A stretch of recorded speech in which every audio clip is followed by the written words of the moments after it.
Yeah, three with him. Or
You need to. Yeah, I can do the videos. The house here. Yeah.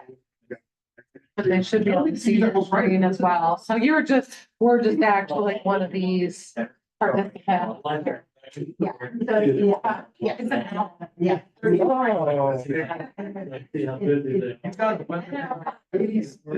Subdivision. Acre lots. Next week. Chance to ring too. Yeah. So nobody can. I can save you a chair. That way you can sit next to Fisher. Over. I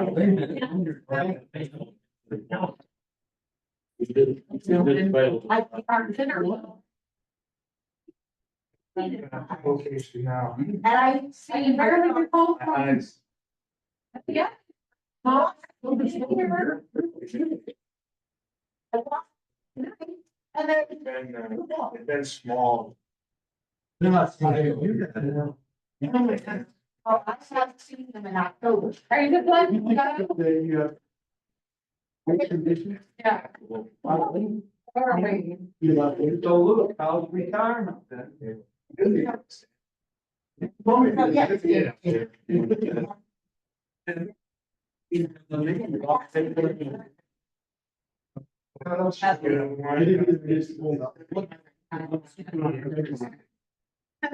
right.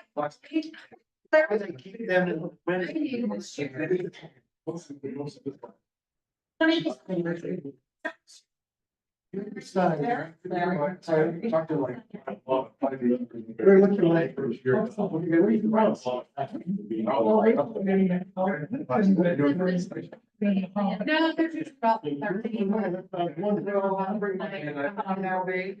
They have to add more chairs. Friend with God. I think he works for that. Trying to look at it every. Oh. I heard that makes a mess. Yeah.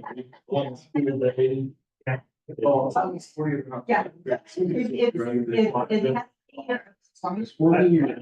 And. Seven nights. Believe it or not. I did a triple split. Unfortunately, this doesn't. I did take one soon, but I only, that was still like 30. So it looks like I'm well on the way and I'm getting it. It's two and five. 2 gallons, maybe 2 gallons and 2 pints and 2 almost, was it 9 more? Yeah, that's good. Yes, it's something. 35 degrees.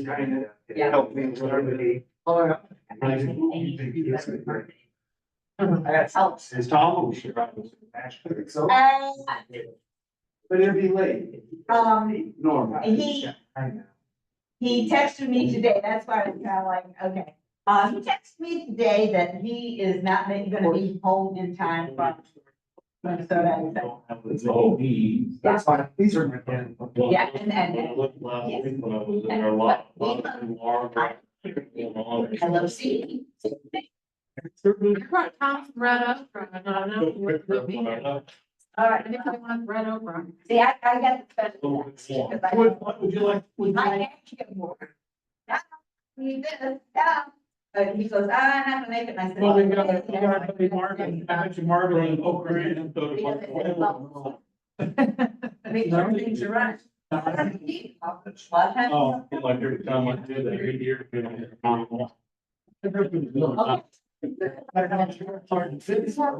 was wondering. Yeah.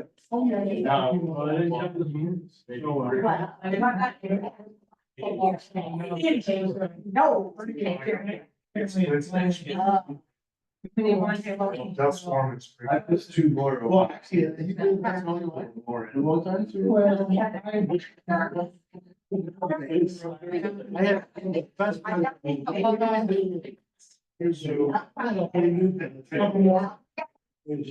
Sean have a line up behind my experience.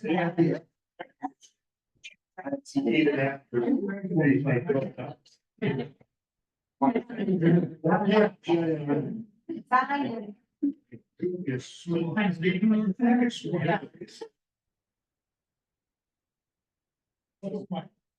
have, how many? Months later. Yeah. I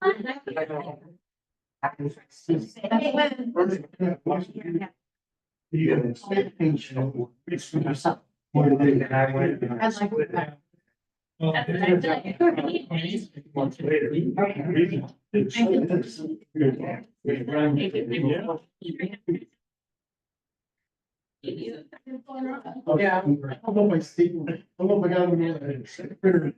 On the pages probably. So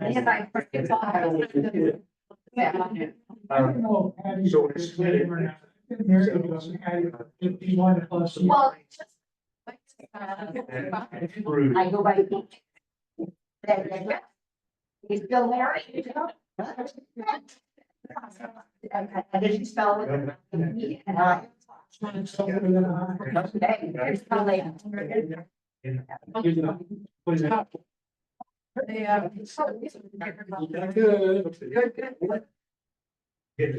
know, I give the bottom back of the community, you know. And Yeah. resources. I made a new. It's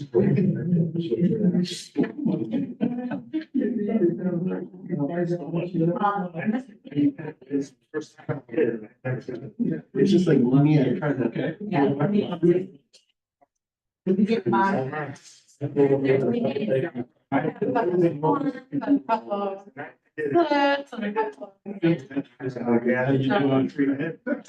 Well, I sold 5 Beekeepers, as a big is. Yes, I think I might need to go. It's without any gear. Oh, what? Just. Taking out, I need to take that.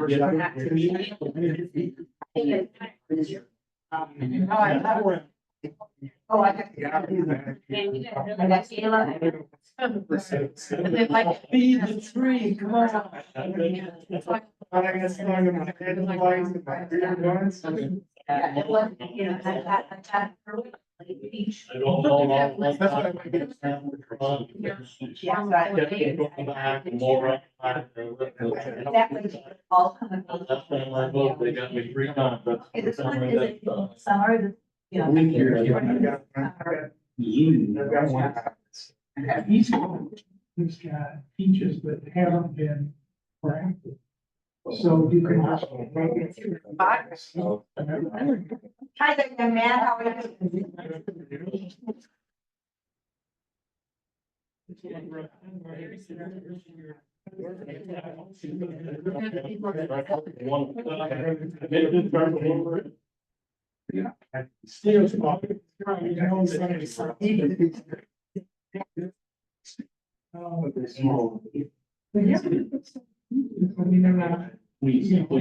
Good for our.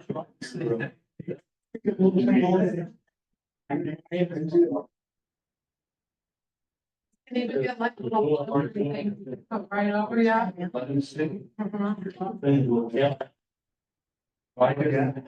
A lot. Yeah.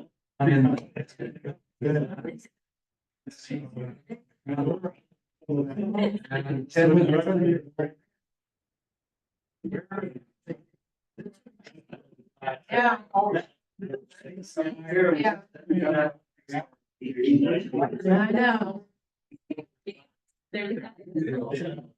It's May fall. See, 2 varieties of the same.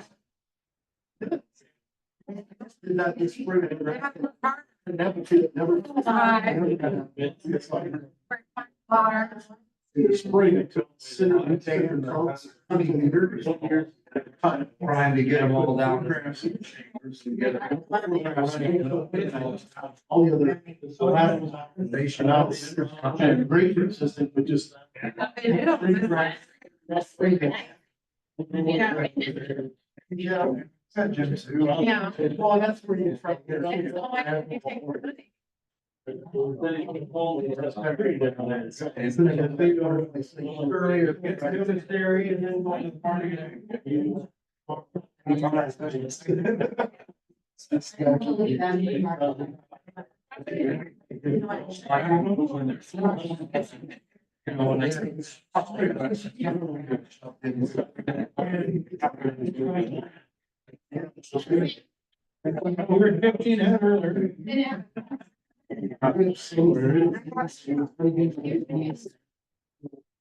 Carpenter being, oh, he is there. Yeah. You said it. I told you. Except you were. Good.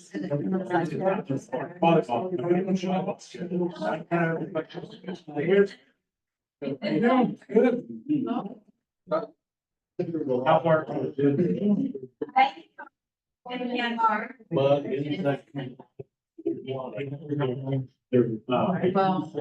part of the.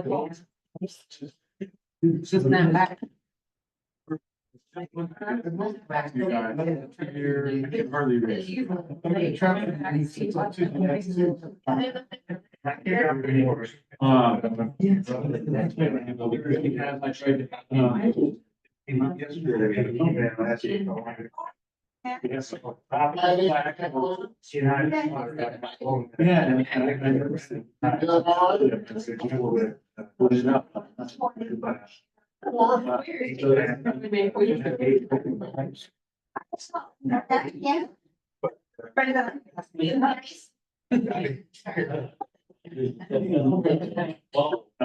It's the same kind of stuff.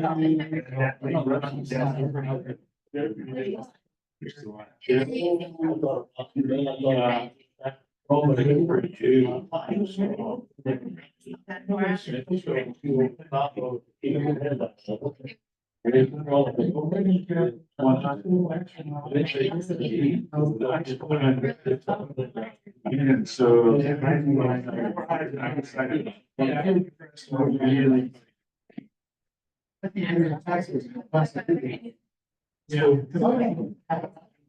Thank you. I'm lost. Okay, you can hear me or? Yeah. Is there anybody? That's not. Yeah.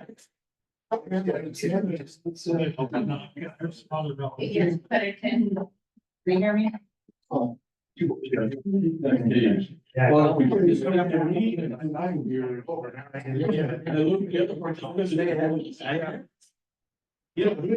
Mondo, that's Mondo. Okay.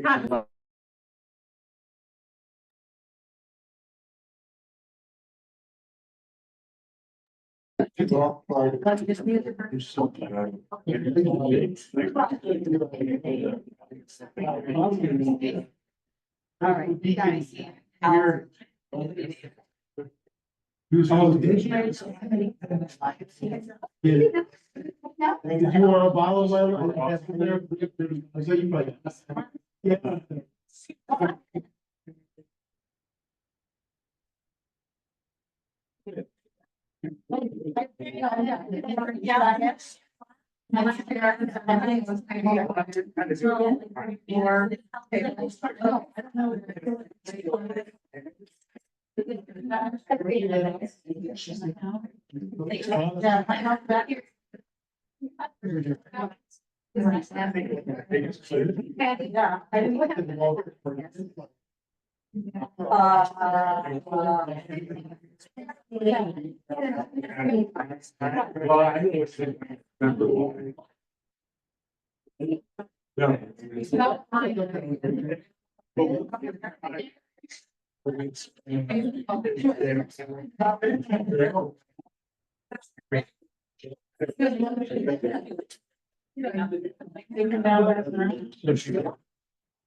I'll go ahead and take that. I'm not later. We have our meeting tonight. Next month's meeting is gonna be Rob Preston is on marketing and bottling. He does an absolutely fantastic presentation. Those of you who missed last month's Bees and Brews, we were at his place and pretty spectacular. That, it was, have you ever been to his place? You should have been there. We were. Couple of numbers there. Yeah, we had probably about 20 there. He's got a nice facility that and he's like pizzas and we had meat sampling and stuff like that. So that, he will be here next month. Then, our Bees and Brews, we have a special one in September. It'll be meat making. I have Nick Trillman, he's from the Extension Office. He's a, local, small farm, local educator. Local food, small farm. Local food, small farm educator. And new dad. Huh? And new dad. And your dad? No, And a Mike's, hunter. Mike's the new dad. And a bow hunter. And a bow hunter. But Nick, and he's with the extension, but also he's working together with Mike Pemberton. He's with Abnormal Brewers. And so the two of them are putting together a presentation, and it's gonna be my place. So, You can hit the drive. you got it. And so yeah. Yes, and all the meat I want and stuff. We will have different meat samples. They're actually gonna take a pretty good step in that, I gave him honey already and he's already got one batch. So he's gonna show you the different steps you have to go through, so racking and bottling and all those kind of things. He is also offering a homesteader series. It was in that newsletter, Unity Garden, herbal gifts, sausage making. So he's doing it as a homesteader use. Okay, equipment checkout procedures has changed. It's through me. All you have to do is make an appointment with me and we will get together and exchange equipment. I'm finding that because we had, Cynthia was great, she runs the library, except Cynthia was too nice. And she was also busy with work, somebody come in here, no thanks, and leave. And then we'd look at it and parts are missing, pieces are missing, it's dirty, it's kind of like, okay. And then she contacts me, then I contact the offender, kind of like, okay, we need to do this, and stuff, so and I can do weekends, I can do nights typically, so. 3 in the morning, I function better at 3 in the morning than 7 in the morning, would be a way. So you contacted me, so far we've had, I've got 7 booked, 5 have already gone, 2 more are going, with the extension, with the extractor now. So I think it's working out okay. We've got a library, Bees and Brews. I plan on being out in the hives this Friday, if you want to come out. I know it's Labor Day weekend. Hopefully we'll see what the girls are up to. They're doing also. All right, anybody has questions on, want to add, board members want to add something? Yes. The next week was September 14th is a Saturday. Oh, okay. We did it on a Saturday because, it's a little easier for people to partake and stuff. It starts at 3:30. Where's it at? It is 6424 Alexander Road, my place. Okay. Me. Okay, anything else? Okay, Tom's our president, Cindy's our vice president. Ken is at large, James is gone, Tom's is gone. Who else is on there? Tom had what his dad. Yeah. Oh, that should be a line. She would be, but, and she is. Well, there's that number 3, I don't know who it is. Somebody's coming around. Huh? I brought some to let people feel. He texted like 2 days ago and I said, bring it. Did you So like? we have pretzels and honey going down, thanks to the time. All right, yeah, And I did not feed them any sugar at all, but that's all what they brought in. yeah. Good girl. And good for him, but good girl. Now, we have a wonderful guest. I don't know how many of you know Luke. He comes from Hardin, Illinois, Beekeeping Association, Riverview at River Apple. It's up there. So he does a great mentorship. He's a very big component of the Peoria group and stuff. And he's just, again, a wonderful, knowledgeable young man. Who's newly retired, enjoying it, and spending time with us. Go for it, Luke. So, I am, okay, I am Harvey, I'm part of the other group, right? The Peoria group. So I also run a review apiary. I'm an apiary based, mostly focused on beekeeping. I also do hive management for people that are not beekeepers, but like to have bees in their property. So I run currently about 70 hives. Let me see if I can get this in. Yeah. Maybe. Yeah. All right. So this is the outline. So I'm going to talk about who I am and what you should do with that information. We're going to talk about understanding bee behavior in winter, which is also going to get into some biology of beekeeping, because understanding why they do things is an important part of understanding what you should do to help them through, in my opinion. I can tell you exactly what I do, which I will go down here. However, understanding the reasons why we're doing things is important to me. So we're going to go through the hive size. The hive size is not according to me. However, I agree with the information I found. I did about 6 or 7 hours of research to put this together, because I am not a biologist. I'm not an entomologist. I am an engineer that just retired. And like I said, I'm a beekeeper by my passion. So I do note everything in this presentation. So if you want to share this presentation at the end, everything's noted correctly, so it can be shared.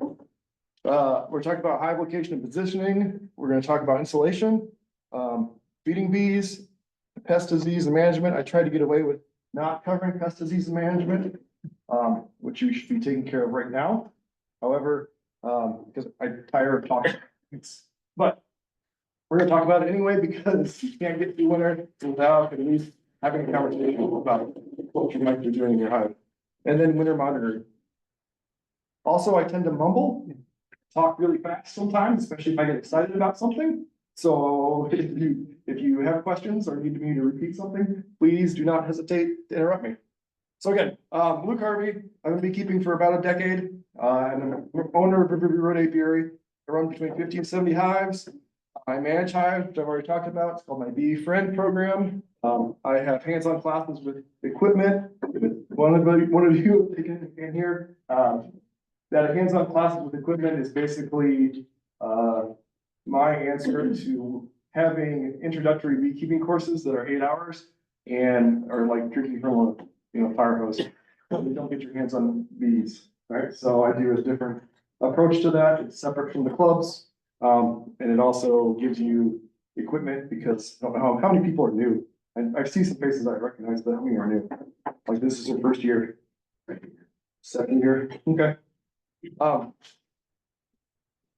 We're gonna also talk, like, I do have an engineering background. I worked at Caterpillar for 18 years. I worked at GE Medical Systems, running CT scans before that. So I'm an engineer. So I approach things with the engineering mindset. Just to be totally clear, I have about a 75% survival rate in my hives. If you guys have better survival rate than that, we can talk later, because I'd be happy to talk to you. The worst year ever, I had 90% losses. That was last year. I used 2 strips of Formic Pro, and the temperatures dipped right about 90 degrees, and it killed a ton of my queens, and my hives didn't recover.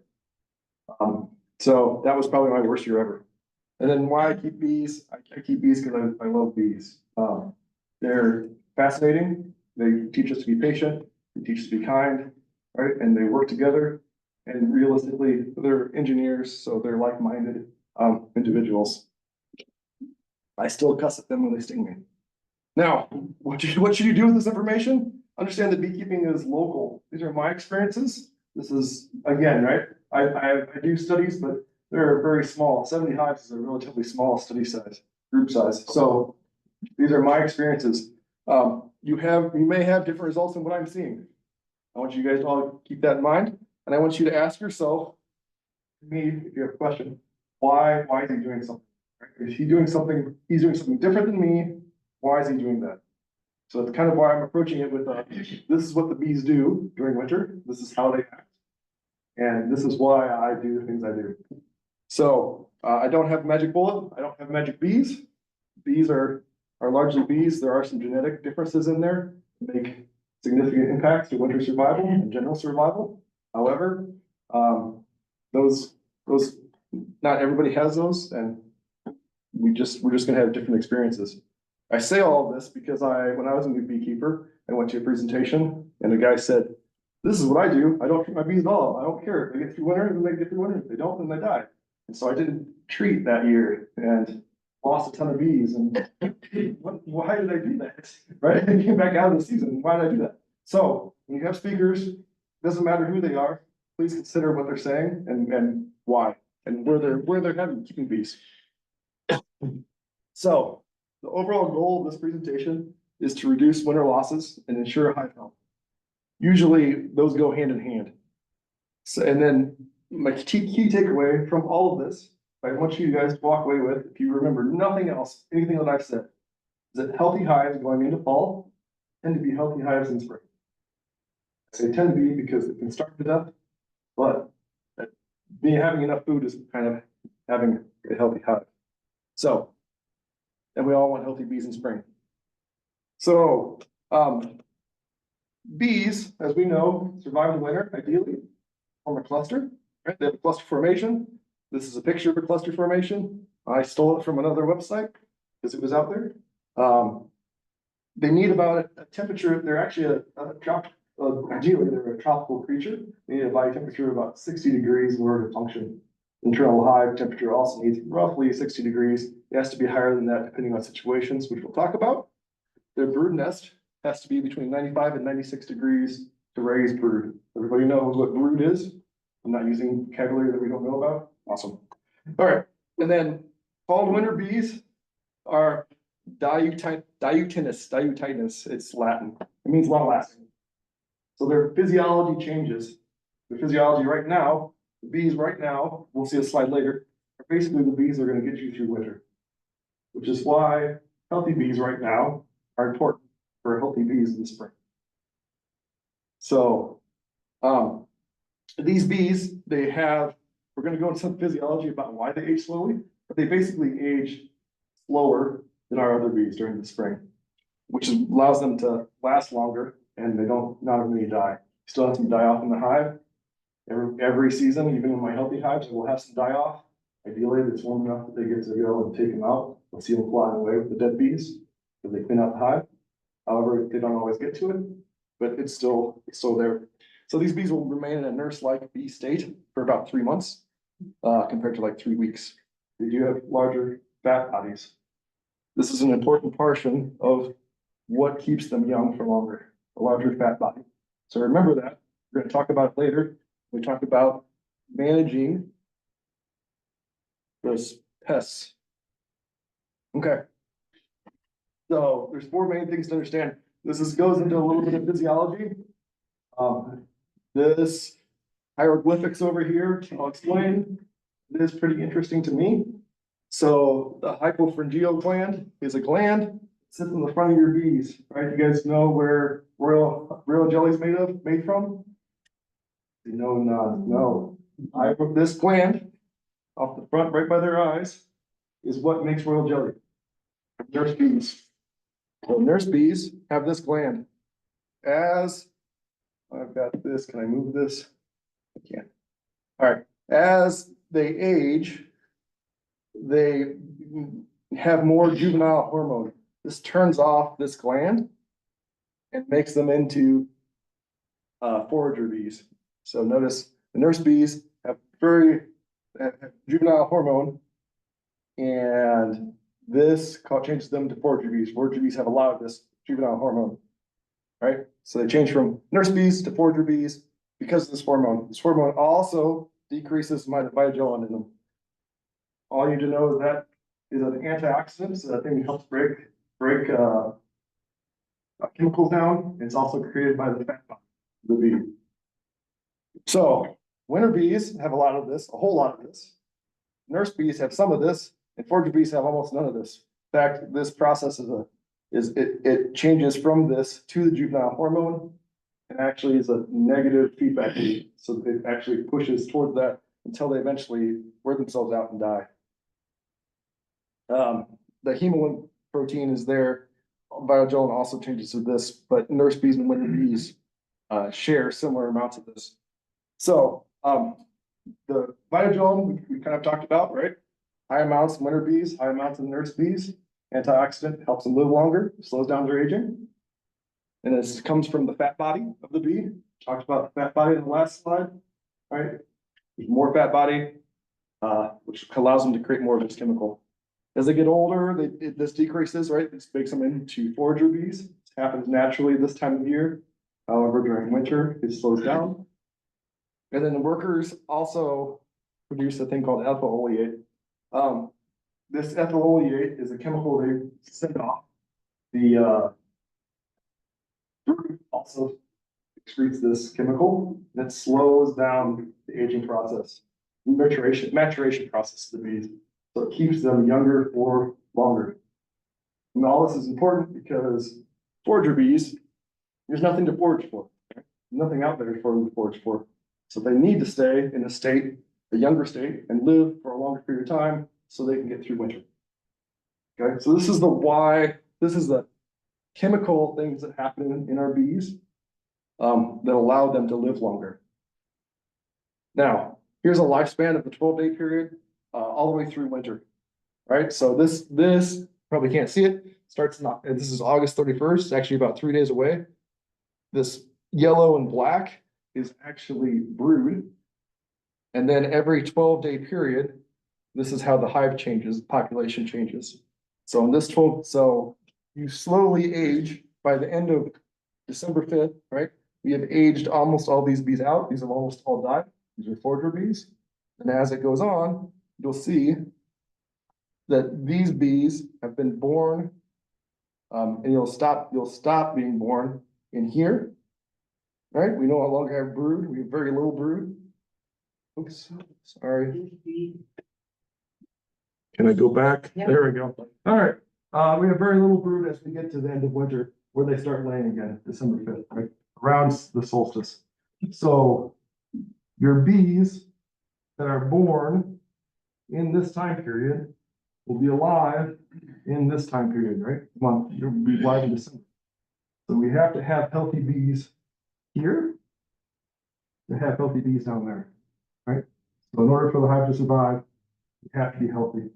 So Luke, your first date there Yep. in August, is August that just 1st. the date you picked? This is a study that was done in Ireland, I believe, that I pulled this data from. So It corresponds to his own. it corresponds to six, which is us. So yes. We're It- it- 6A in B zone, Yeah, not, it's a growing, different thing than what oh, I'm sorry. plant. Plant, use the 6A growing zone, this is the closest one I found. So this is gonna be very close to what our growth rate is as well. So they'll start laying eggs and making brood in December. The solstice, yeah. Winter solstice is they usually start laying eggs again. Very small patches. If you go into if you have it that dies around that time, you'll see sometimes we'll have cat brood or eggs and things like that. So yeah, it's roughly the time. Does the study have any idea, is it based off of temperature, daylight? We're gonna get to that. Okay. Yep, that's a great question though. That's the question because I was saying, why do they act the way they do? So next slide, right? There is no one or two things. They changed all kinds of stuff in closed trials. So all kinds of stuff they changed. They changed temperature, amount of forage, amount of pollen, the daylight hours. They adjusted each one of those separately and found that each of them have a partial impact on why the bees are doing what they're doing. But we don't really understand why. I looked at a bunch of different places. All the places said the same thing. Somebody should do some more studies on these. So it's not been done yet. So we don't really know why they change their behavior, but we know that they do. We know that this happens, right? And we know that there's chemical changes and that their fat bodies, their body type changes. And we know that they live longer. But it's different in different zones is what you're. It is not in different zones. The time frame is slightly different in different zones. That's what I. It's, yeah. So I go to Mexico every year. This is just an anecdotal story. I go to Mexico every year to work with the mines in the Yucatan Peninsula. They do not have cold winters. They do have a dirt. And during that time, hive also decrease in size.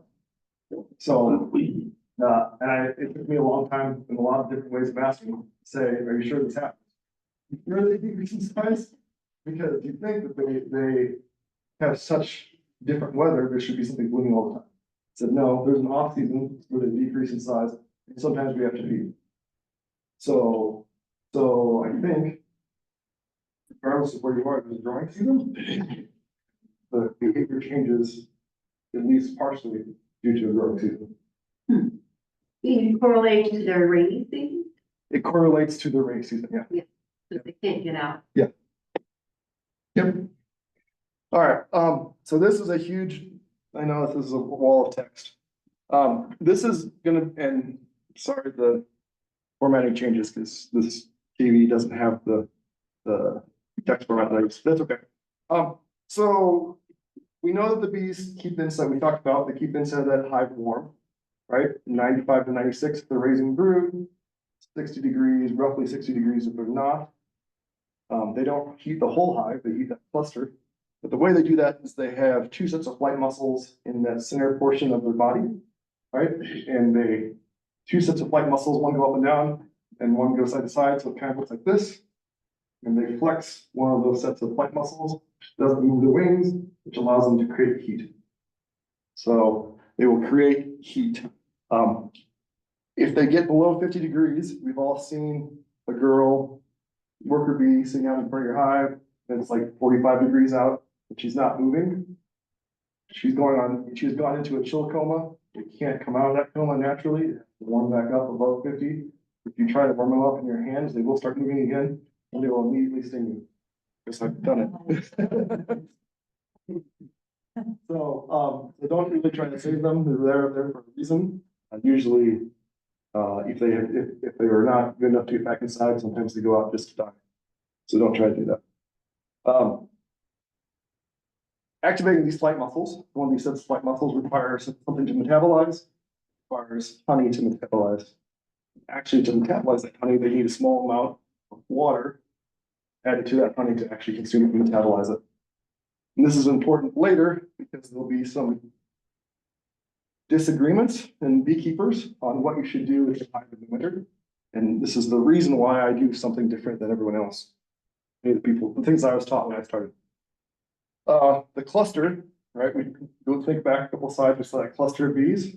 And that in the middle, right? They have an outer shell. The way that the physiology of the bee works is that they have their head, they have their abdomen, right? And they have their center portion, which is their thorax. And between their thorax and their abdomen, they have a very interesting heat exchange. Almost all of the heat exchange in honeybees goes towards their head. So their abdomens can be very cold while their thorax and their head is staying warm. So when they're making this cluster, they will have an outer shell of bees. The bees are very fuzzy. Everyone's seen our bees, they're super fuzzy. They're interlocked with each other and they cluster. They'll make an interlocking group called a shell, which actually does really good at retaining heat and water, carbon dioxide. So they're fuzzy creatures that actually are some of the best creatures out in the world. They're very comparable to us.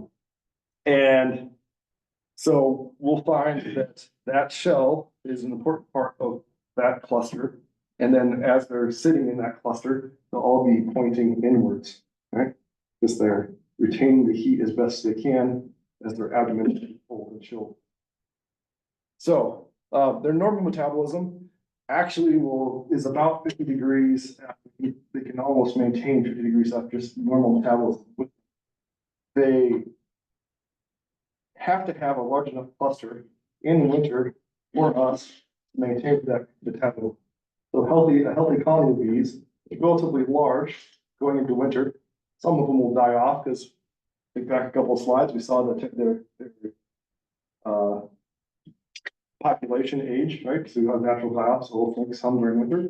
But like a softball size of bees doesn't do so great here in winter, usually because there's a couple of reasons: water retention, but also because they can't heat enough, they can't move, metabolize enough, heat enough to stay warm to survive winter. So it tends to be, I'm going to say it tends to be because there's opinions out there and some studies out there that says too large of a hive also has a difficult time. Compared to like a large cluster, also has a difficult time. If there's a too small of a cluster, you would have a difficult time. So the queen remains in the center of that cluster. The way that they expand or contract that cluster is the bees in the middle of the cluster, and they go out to the edge of the cluster and hit their sisters, saying, "Come back. We need to expand this cluster. It's too hot in here. We need some heat exchange." So they'll change the size of that cluster, move the size of that cluster with communication, right? In this case. And then something else that's interesting that I found out just last year, and then I reconfirmed it this year, was that due to that cluster shell, your oxygen levels in your hive are different. In the middle of that cluster, your oxygen levels normally, right now they're about 21%. They can go to about 15%. There's a slide, there's another bulleted button on here, that's below this. Our CO2 levels also will change. CO2 level normally right now is like 0.04% atmosphere. And inside that cluster, they can get up to 12%. So we die, it's about 10 to 12, it's between 5 and 10%, we get up to 12. We die at about 10% CO2. That, I don't know if I actually wrote this down in here. Nope, okay. So that will cause a form of hypoxia in the bees, so low oxygen, which actually causes their metabolism to lower, which means they can last longer in that cluster. It's a really interesting modification of physiology, right? They can survive in higher carbon dioxide levels than almost any other creature. And they use it to their advantage. I put this one in here. This again, I stole this from Scientific Beekeeping. He has a fantastic series on there. You guys know, if you've not had read Scientific Beekeeping, you guys know what that is? Randy Oliver. Randy Oliver's, yep, Scientific Beekeeping. Online, he goes through all kinds of studies. The study was actually done in 1996. He updated it in 2019 or something like that. But this is what I've been talking about. This is that brood nest. It's an insulating shell. Outside that shell is about 50 degrees, or 65 to 85. And the brood nest, where they can actually raise brood in bees, even though it goes 90 to 95 degrees, the queen's almost in the middle of that. All right. So there's a whole bunch of other things on here about condensation and water and water vaporization and things like that. We're going to talk about that a little bit later. That's an important part of this. Is a good, this by itself is really interesting diagram. So this is what they do all winter. All right. So how big should my hive be? It's a very interesting question because how do you? Question? Oh, I'm sorry. Go ahead. You keep talking about this cluster. Where do you see the cluster of bees in a beehive? This is a cluster of bees. So they're gonna be on top of the frame. They will be. Just separated. They'll be. This is a separated cluster. So imagine a basketball. Imagine these are put together, and I'm looking at the side of a hive right here. Okay, so they're between. So there are frames here, and there's frames down here, and they'll cover all the frames in between. They usually start low, and they'll slowly move up as they use resources through the winter.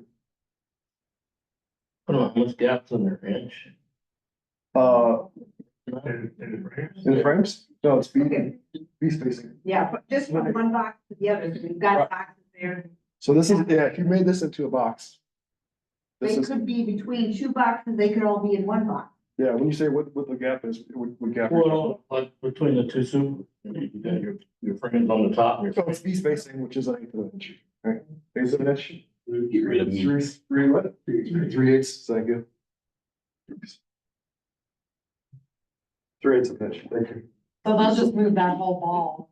This whole ball, yeah, we'll start like in the bottom of a hive ideally, and then slowly move up in the winter. And then when it warms, we can talk about this, when it warms, it's about 50. They'll tend to spread out and grab resources and move things around and come back together. You don't change anything about the way the frame is working now. It just happens in there. They organize it all by themselves. And it's actually quite a bit of resources to do this. It takes a while for them to get back together into this shape. right? Because you're thinking about it, they're making a shell here by interlocking their hair fibers. So and it's this is a 2D representation of a 3D object, right? So They have to move the resources within.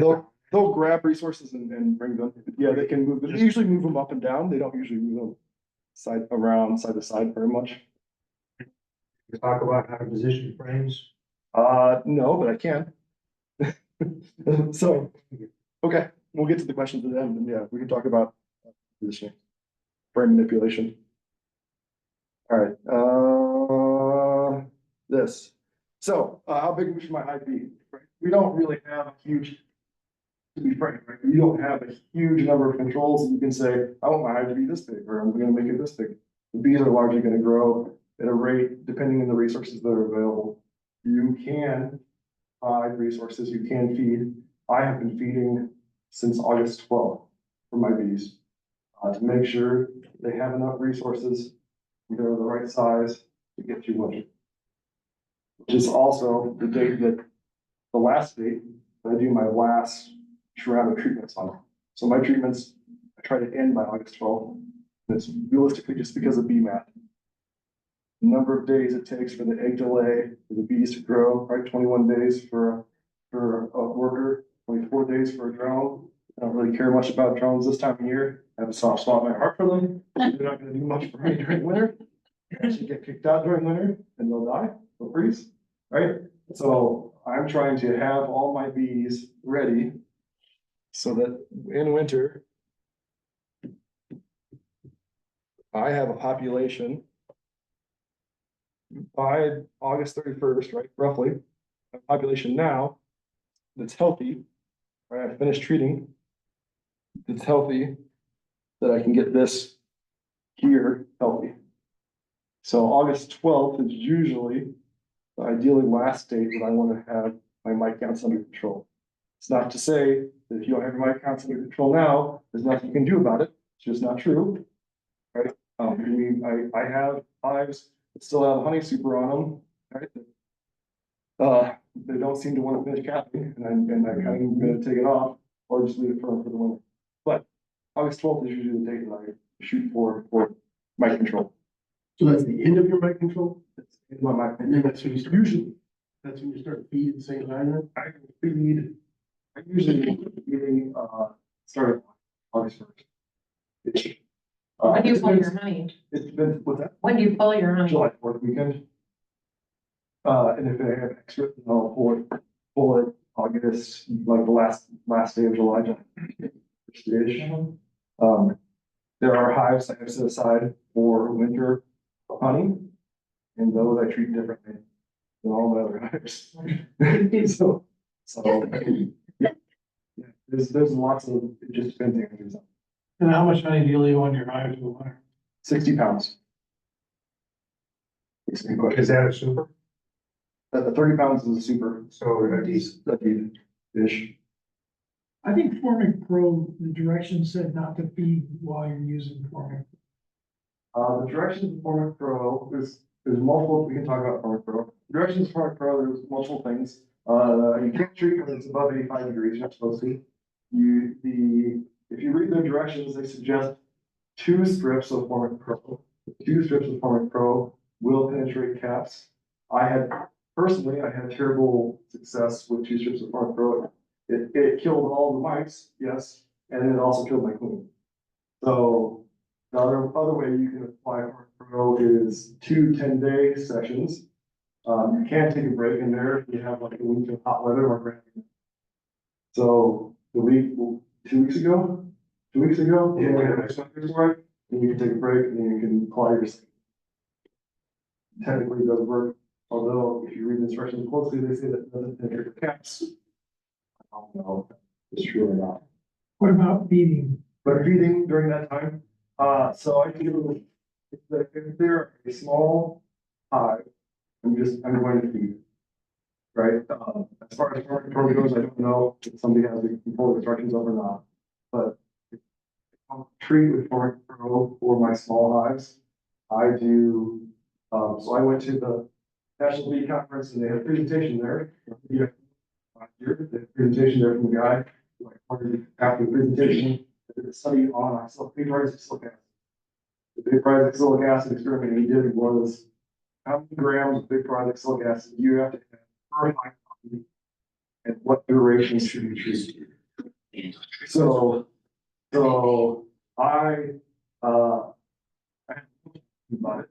Basically, he treated every 5 to 7 days, 4 grams per high. And found that was the ideal amount and time frame to do that. He's based in Wisconsin. So we also have a similar temperature range. You agree with that? Yeah. Or, this is technically not the legal amount of treatment. The legal amount is 2 grams per high body. 4 grams per high body is what you found to be effective. You found 2 grams per high body to be not effective whatsoever in my control. And he was doing it every. 5 to 7 days. How many? 3 treatments. 3 treatments, 5 to 7 days, 4 grams per high body. Yeah, one doesn't hold 4 grams, then you can just do 2 grams and 2 grams.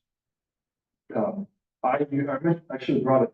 I use battery operated oxalic acid vaporizer. They're expensive. However, with 70 hives, I can treat 50 hives in about 4.5 hours. Wow. So. Acrylic acid, is that what you? Yeah. Oh, wait. Is what? Wood bleach, but you cannot buy wood bleach. You can't buy wood bleach from Menards or Depot. It's a 99% pure oxalic acid bleach. You can buy it in pellets. You can buy it legally from Dedant and from other bee suppliers. If you go online, you'll see that there's an approved apiary oxalic acid material. Yep.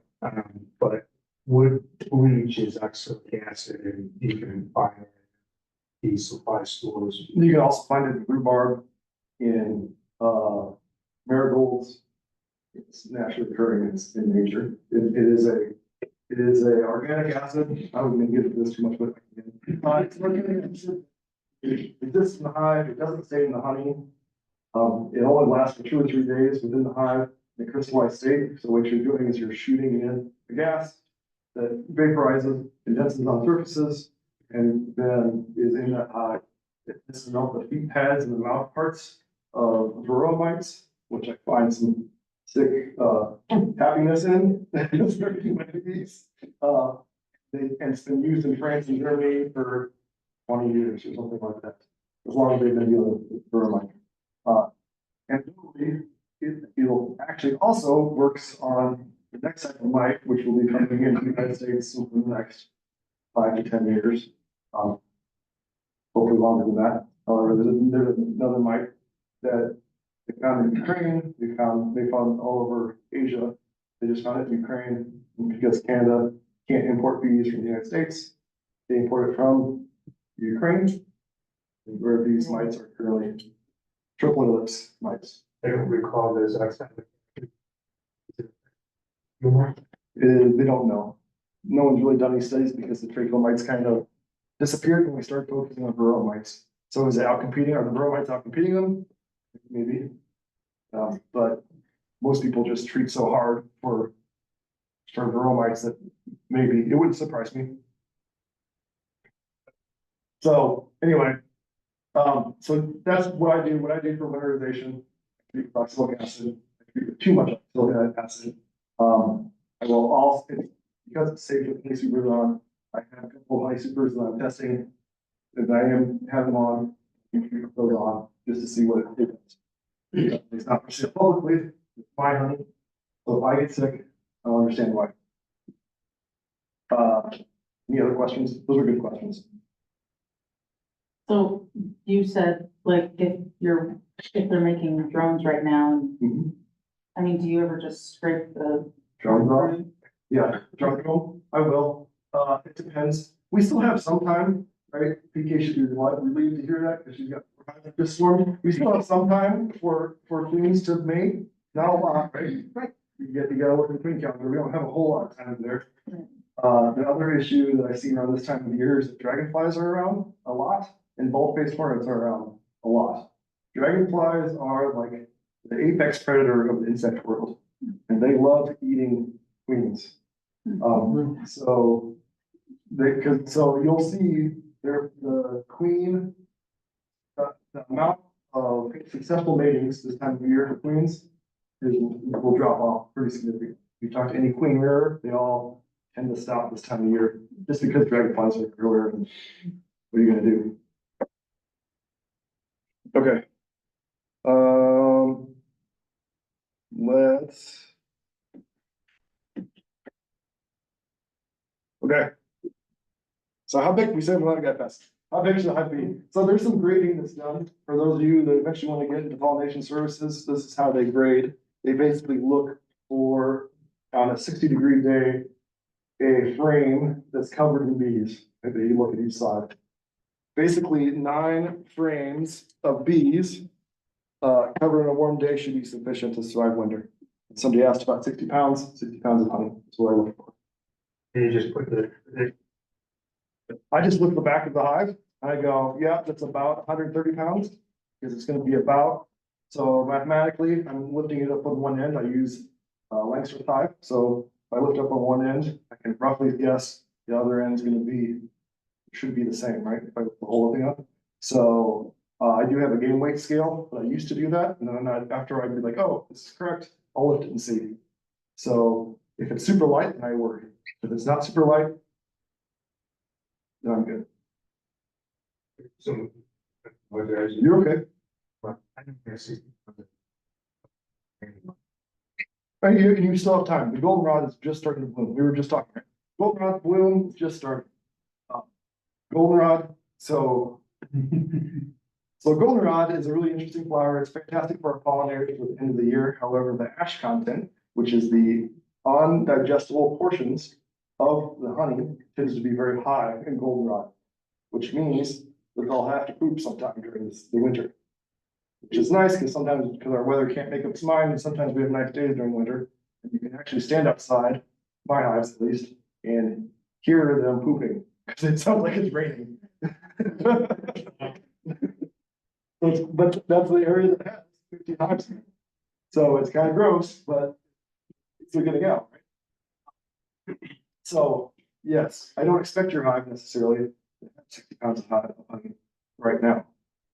If the goldenrod flow is poor, you need to pay attention. If the goldenrod flow is poor, I would suggest that you feed. So you will hear different things.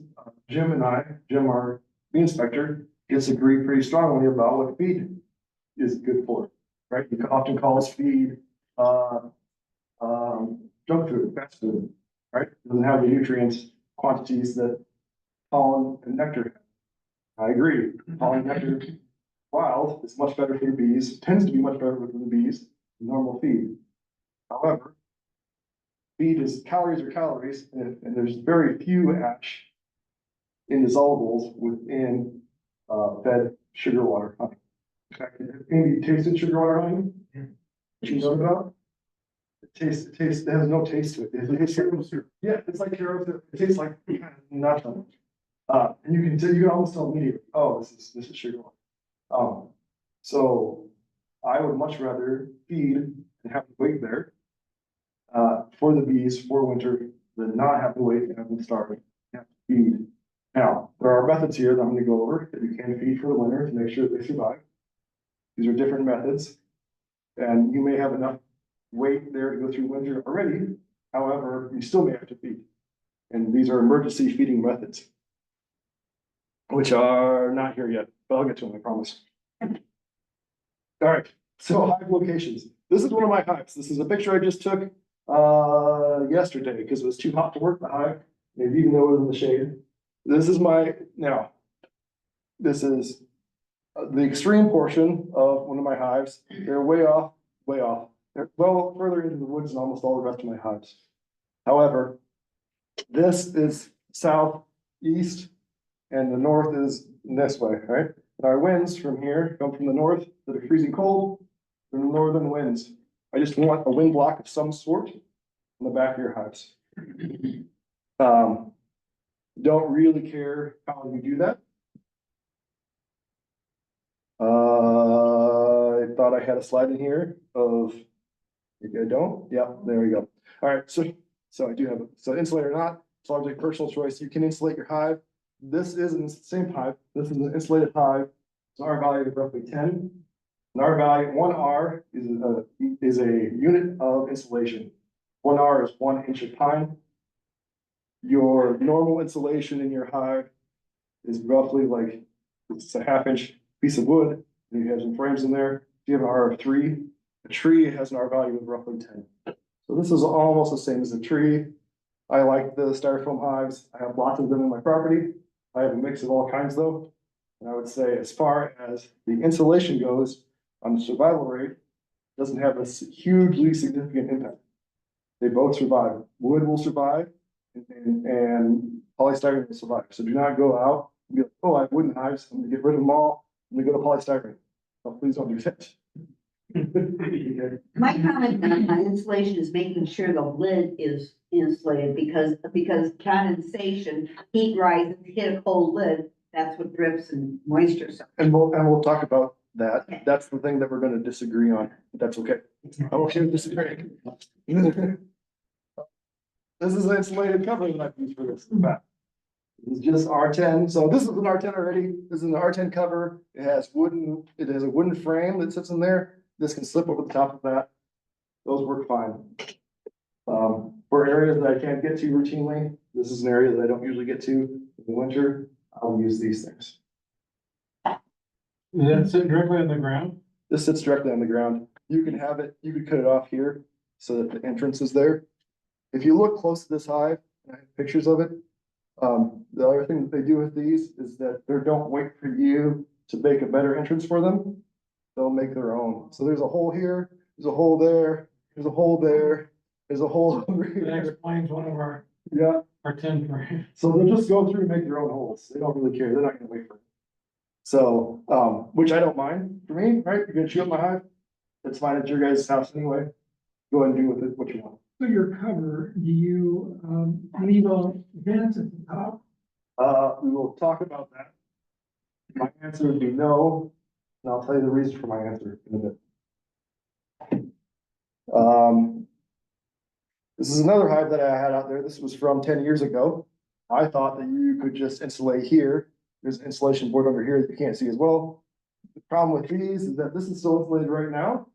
It's still insulated right now because it's pain in the butt to take off. So I just leave it. But I leave it all year. The reason why I leave it all year is because insulation is insulation. You don't go into your house and rip out the insulation out of the walls during summer, right? So I'm not gonna insulate, I'm not gonna do that for these guys at least, for summer. This hive tends to do really, really well. They also, this is an old super that I had on top, and they kind of dry rotted away a little bit in that handle hole. They chewed a hole through the dry rot, and they made themselves a top entrance. So they will do things, they will modify your hive, whether you like it or not. As far as insulation goes, as far as having a top entrance, this question, right? This is this here. This hive specifically, this hive type, has insulation that you can pull out and give them access to screens. I drilled a hole through the screen because I wanted to see if they'd use the top entrance and what would happen. This is entirely propylized. This is about a 1/2 inch of foam is propylized solid all the way through. That's the hole they use. Then when winter comes around, when temperatures drop, they close that hole. They don't want ventilation through the hive. And so they closed it off. And so I thought this was a fluke. So I did this with 5 other hives. All 5 hives closed off any ventilation I provided them in the top. So I don't provide ventilation for them for winter. Because they don't seem to want it. Also, if you also look at we'll go back to that sphere. We'll go back to the sphere in a minute, and I'll show you also why. Through that flow, through the airflow that's in there, the explanation of why to do this. So I've been at the Bee Expo. I shared my views on insulation. I said, I think you should. People should. They have done studies a long time ago. They did a study where they made a hive out of wire and put it out all winter. The first winter it died. in the area that had a lot of wind blow through it is in Wisconsin. It died. Next winter, they put it out, filled it back up, and the bees survived. However, this guy who worked for the Department of Agriculture strongly believes, and this is actually a fantastic read, this productive management of honeybee colonies in the northern states. You can find this online, it's super easy to find. You 100% should read this. It's old, it's dated now. He doesn't talk about mites, but he does talk about insulation, which I think is really interesting.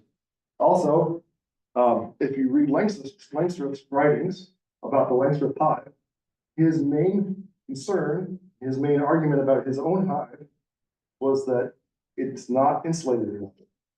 And that he makes a note in it that says, in the future, when we have better materials, I hope this to be resolved. So we're in the future, we have better materials. I insulate. When you insulate your run, just leave it there, so. Some I do, this thing I don't. This is, this one, in fact, if I was to change my design on this one, I would cut this off here above that hole. To leave a gap above this entrance. Because they'll do strange things like if it's too warm, they cluster outside. In winter, it's strange. So this is not my first time I've made this. I didn't show you all the other ones because most of those are destroyed, right? The wind will blow this off if you don't have some kind of weight on top of it. Right, there's a bunch of things, if you want to talk about that afterwards, there's a bunch of changes I would make to this, but this isn't a bad solution. So that's just 3/8 inch insulation board. Yep. It's the R10 board with the frame inside of it, wooden frame, little, I forgot what they're called. Do you have an air gap anywhere inside there or? There's an air gap above it because I was always confused about if I was gonna winterize it or if I was gonna leave a super on for the winter or not. If they fill this partially and don't fill it totally, sometimes I'll just leave it on and say, fine, you guys win, you can have it for winter. You have green bottom boards or solid? Screen, on board, yeah. You leave those open in the winter time? Depends on if I can find all my bottoms. If I can find my bottoms, I'll hold them off. If I can't, then they're open. Is there any value to insulating these sides to a greater extent than the top board to keep condensation off? There's gonna be value, if the argument is condensation will go up, the heat will go up and meet at the top and then condensation will rain down on them. There's a couple of other things I like about this, these are peaked, they don't look peaked, but the inside of this has a peak to it. So when condensation reaches the top, it tends to go down the side. The other thing they do is they actually draw a comb up there because it's a wide gap. It's about 1.5 inches, almost 2 inches gap, so they'll draw a comb up there, so condensation will go up there. However, largely captured. So can you condensate the side, or condensation can reach the sides as well. Heat does rise, but you're talking about a 3D space, so it will also go to the sides, so you'll have condensation at the sides as well, right? But if you insulate at lower value on the top board than the side, should the condensation collect on the side? Condensation goes up. If you, I don't know, I don't think so. I think, I don't think so, but I'm not sure. PK's insulating on the top stands, you can insulate on the top, it does have, and largely have better honey stores at the end of the year on hives that have top insulation. So that's an answer I can give you that I'm sure about. So you leave that top insulation on all year round? This is built into. You have to be careful, this stuff, ants like it, you like to live in there, the carpenter ants like to live in there. But the bees, they don't actually attack the bees, they just like to chew it up. And you get bits everywhere. And where's your entrance on that one? On this? Yeah. It's way down here. It lines up with this. But again, if I was to redesign this, this would hang on top of this instead. Would make it easier to take off. Because when you have this tight, there's almost no gap around this, you're not gonna get it off. Unless you break it apart. So this I would suggest. but that one's gonna live there until the bees aren't alive anymore, which has been there for like 10 years. So that hive's lasted for a long time. I do cycle off frames in this hive as well, so.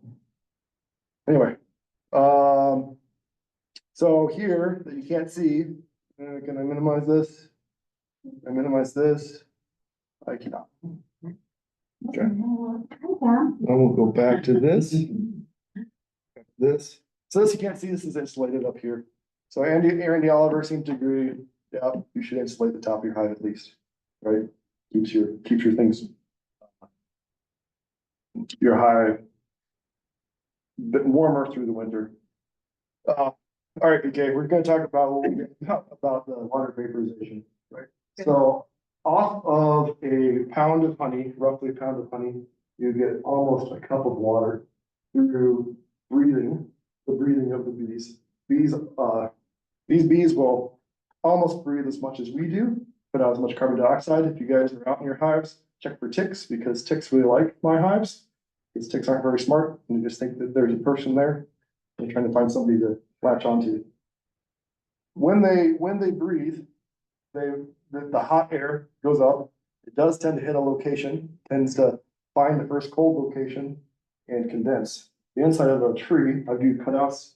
This is also a thing that I do. So I always like to look at the inside of those containers where they are, right? Whether it's in a wall or a tree. They will gather up there and drink, I don't really drink it, collect that water. If you look way back at the beginning of the presentation, we talked about they have to metabolize honey in order to drink heat through winter. In order to metabolize honey, they do have to add some water to that honey to metabolize it. Where are they going to get water in winter? They can drink their own respiration. So I do not ventilate my hives because I want to save that water for them to drink. And I do insulate all of my hives because I just want to contain their heat, but I also don't mind if it condenses inside and around the edges. Main argument that I heard when I started beekeeping was, well, my bees got wet, and then and I can tell them they died. I tell them they died because they got wet, because they're moldy when I take them out in the spring. Well, dead creatures, when they die, without water, which molds. I don't believe it is respiration raining down on top of them causing that issue. I do believe it's just them rotting. So I don't ventilate, I do insulate. And those are my reasons for doing so. That largely doesn't make sense for everyone. I know people are shaking their heads. That's just what I do. I'm not suggesting you do this. If you guys have winterization techniques that work, by all means, don't change them, because if I came up here and talk to you, I'm just another guy that has bees. In You fact, also said the roof is angled. yeah, on one of my, So it's gonna drip down the sides. tends to, but there's also honeycomb that's all through that. Some people, new beekeepers, are gonna have a flat lid. I also have those. All of them, on all of Same them. thing. Oh, I do not put footboards in, do not ventilate the top. I do insulate. Well, the insulation that you've dropped down over the whole hive. Yep. With the insulated top, can you just lift that off then to inspect the hive? Yeah. That big one? And, yeah, and how big a gap is there between the, just so that it'll fit down? It's a Oh, it's half inch all the way. half inch all the way I'm around? really more than anything, it's, oh, are they heating the inside of that? Yeah, they're probably heating the inside. Realistically, they're probably not heating much more than this. It's more of a wind break than anything. Just keeping the wind shear from freezing my hive up. Well, if you're going all the way to the ground with an R5 or 6, I would think that would have a lot of wind. And then I didn't take any pictures of it. I also keep my hives, some of my other hives long stand, and I'll just create a wind block on the back and top of them. Instead of putting all around. I've done all the way around them. It doesn't work great. It doesn't work terrible, but it doesn't work great. I found just the top and back works fine. If you use this R10 stuff, it will act like a kite, and you do have to screw it down. Okay. Do you use a feeder shim for emergency feed? I do, and Yeah, so we're 3 slides away from that. I'll get to it. Yeah, I use a feeder shim. Some of my hives have a spacer built already into it. That's right, because I will harvest some of that comb as well because it's always honey up there. I'll harvest some of it for resale to people instead of doing cut comb, they just harvest the stuff they draw down. But it acts as a good feeder shim. Yeah, I use feeder shims. Do you ever use screen bottom boards, and if so, do you cover the thing or leave? Yeah, so I use screen bottom boards. The reason why I use screen bottom boards, because the studies show a 10% decrease in burrow mites for those. For winter, if I can find my little sheets, then yes, I'll put them in. If I can't, then I don't. And I don't worry about it. How often do you not find them? 50% of the time.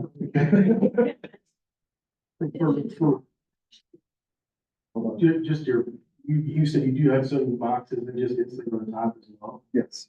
So you don't do the whole installation, you just do the top. Some of them I just do the top.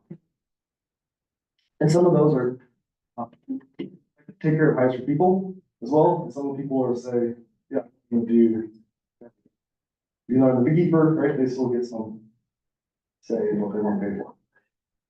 What I do last year? I'm really curious what happened last year. So I treated all of my hives with 2 strips of Formic Pro when the temperatures were going to be above 85 degrees. One day it peaked up to 90 degrees. I think the off gassing of the 2 pieces of Formic Pro killed most of my queens. I found that I couldn't find most of my queens in that situation.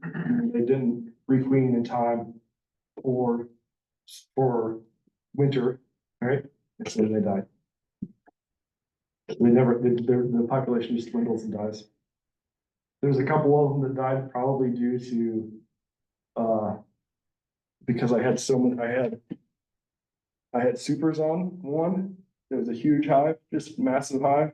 I didn't feel like I should take the super off, against my better judgment, and then I treated with that super on. Those treatments are calibrated for 2 deeps, right? And I didn't treat extra with that on. I didn't feel comfortable doing so. That hive died relatively early in the season, which usually means the bromide load killed. I think do you guys do an autopsy class here?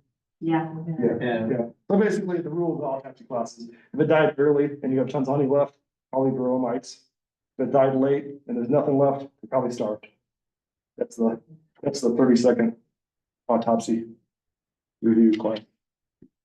All right, so ventilation, I do use top entrances. They're very small, as we saw on the screen. I don't use quilts to absorb excess moisture. I do not vent. This is wrong. I do not vent the heat or the CO2 out of the hive, just because they spend a lot of energy and time trapping all of that. So I don't want a draft through their house. And they tend to close things that they don't want open, including my screen bottom boards. Some of them will propylize close the screen bottom boards. So then will they clean that up in the spring then, or? No, they just leave it propylized. I don't fight them. Okay. They're not worth fighting. You say top entrances, they use top and bottom entrances or just? This, yeah, so this is the top entrance, right through the top entrance. Some of your inner covers will have notches cut into them. That's a top entrance to me. So. But I know if you had both top and bottom, Yeah. just. Top and bottom. Ooh, yeah, top and bottom.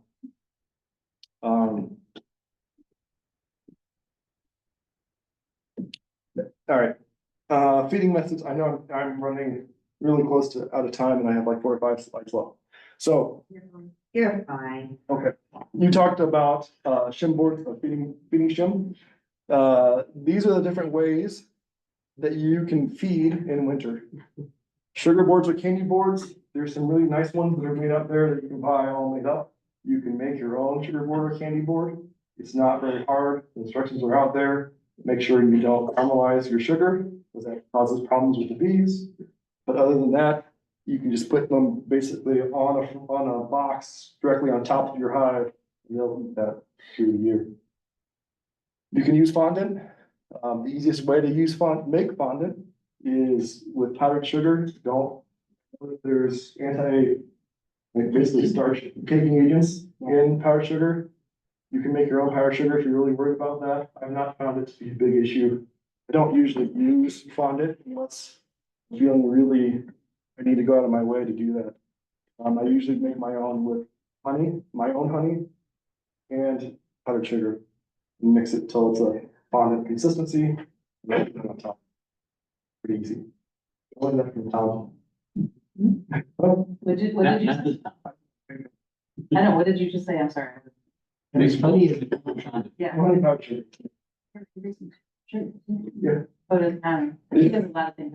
All right, you can also do what's called mountain camp. You'll hear people say, call this mountain camp method. Basically, you put a piece of newspaper on top of your hive, you pour sugar on top of that, and they go up and eat it.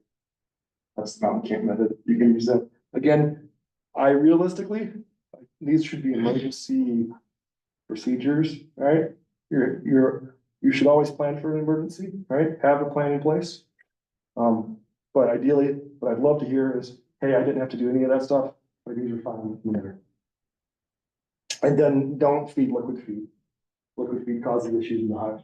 Don't do that for winter. Okay? What's that? Because it freezes. Because it also freezes, right? If you put Causes- dry sugar in there on the newspaper, Uh-huh. about how long will that last? Depends on the size of the hive and how much honey they have. Weekly is what I would check them. Check them weekly, try to, if it's above 40, have a peek inside your hive. We can actually talk about that. Nope, we're gonna talk about pests first. So is that just like sugar that you would bake with, like, right? Okay. Yeah, cane sugar Yeah. works great. Do not use brown sugar. Brown sugar is brown because it has ash in it, right? It has indigestible in it. So don't use brown sugar. Anything different between cane sugar and beet sugar? No, yeah, as long as it's light processed. All the same. Cheapest sugar, the cheapest sugar that I can find is in Kroger, so Kroger by 25-pound bags is probably the cheapest that you can find. If you're nice to them and talk to them, they'll order it in bulk. If you get a whole bunch of hives, you can always also feed, sugar, corn syrup. I know, I'm not a big fan, I'm not a big fan of it. Got some stuff in there that I don't like, but it's easier to feed that way, if you have a lot of hives. All right. We're gonna talk about pests. I hate talking about pests, I hate talking about mites, we're gonna talk about mites. You should have an understanding of what your mite count is in your hives right now. Roughly understanding, right? Basically, I treat anything higher than 3 mites found. If you have 9 mites or more right now in a half cup, so let's do the math real quick. Half cup is 300 bees, half cup of bees is 300 bees. If you have 9 mites in there, you have 3 bees per 100. I think right now, your trigger factor is basically 9 bees in the 300. So anything higher than 3 mites is what you should be treating on. So I know it feels bad killing some half cup of bees, especially as you start. You're gonna kill a lot more bees as a beekeeper, I promise. So, this is a good sacrifice for those bees. When I shake them, I make sure I shake them off a frame that has brood in it. So they are nurse bees. The reason why I'm doing that is because that's where the varroa mites usually live. So, have an idea what your mite count is, treat accordingly. Mouse guards are highly suggested. I love having mouse guards in my hive. This is a mouse. This isn't the one that I actually had a picture just like this, and I've lost it. I've stolen this one as well. They will kill a mouse. However, a mice will kill a relatively healthy hive. And you don't really want the number of bees required to kill a mouse be sacrificed to kill a mouse, right? Don't bother with it. Just put a mouse guard on. There's lots of mouse guards out there. I like the one with little holes drilled across it. They're easy to leave on as well. As far as winter monitoring is concerned, keep your entrance from being blocked with snow or ice. If it's 40 degrees Fahrenheit or warmer, check the lid, check the bees. You can usually just crack the lid and see how they're doing and put the lid back. Usually all the checking you need to do. You don't need to take everything apart to find eggs. You're not gonna find it until after December, after basically the winter solstice anyway. So you don't have to do that. You see. Hey, Luke. Hey, it's Valerie. Can you hear me? I can hear you. Okay. Sorry to interrupt. Do you use any instrumentation in your hives, such as thermocouples, weight sensors? And have you monitored any of that data throughout the wintertime? So that's a good question, Val, and I've been meaning to for years, and I haven't done it yet. The weight sensors you have to be careful with because you have a constant pressure on the weights, and so it causes deflection. So you actually have to have your algorithm set up correctly to correct for that. I just haven't done that. And then the thermocouples are really neat, but I haven't done that either. I have to find a good thermocouple that they won't propylize closed. Because they will do that. So no, I don't have good data for that yet. That's a good question. If you want to do some engineering though, I'm happy to. I'm down for it. Let's do it. So 40 degrees up or warmer, take a look at your bees. You can listen to the sound of your hive, which is really strange. And you can tell usually just by putting your head next to the side of the hive, they're not gonna fly out at you. You can tell where they are in the hive if they're humming. If they're humming, they're alive. If they're at the top of the hive, this is especially depending on what season we're in. If we're in the middle of winter at the top of the hive, you're gonna have to feed. You have to feed probably every week if they're there. As spring comes, you should have a different class on what to do to prepare for spring. Because there are different steps that you should do about feeding and getting the bees built up, especially because we had like a really strange early spring this year. And if you built your bees up, you got a good early harvest of it. Should we schedule you now to come back? Another way to check for these during the winter is if you have the money to buy a word camera addition to your phone. Yeah, so that's just, it's a thermal camera. I have one, not for this phone, but for another phone because I do cutouts. It is pretty neat to be able to see that. Be careful just because sun reflection will do weird things to that camera too. You can also use that stethoscope. Yeah, middle of the night, good. If you use the stethoscope, you can actually hear them too. That's pretty neat. You don't have to have a stethoscope though to hear them. To be fully honest, you just put your ear up next to them. Cup works fine too. I got a first question. So if I'm going into winter with two Ds. Yeah. Yep. Is this a good idea to kind of last infections to kind of make sure that queens in the bottom of the box? They'll move. They only move up or? No, they'll move as far as your last inspection. Again, they're gonna tend to start at the bottom and slowly move up. If you're really, Probably be down there anyway, knowing. she'll probably be down there anyway. But by the time they cluster, she'll be in the middle of that cluster. And she's not gonna be laying, her layings would trail off. Spots staying there. No, don't manipulate your house this time of year. You've got honey, they largely have honey in the top box anyway, and at the edges. And then largely be empty in the lower box. So don't panic about it. So they're pretty full right now, honey, and everything else. There, you got 9 frames of coverage of bees right now. And you have honey, largely honey at the top. I think you're in really good shape. But not to worry about them not having this either.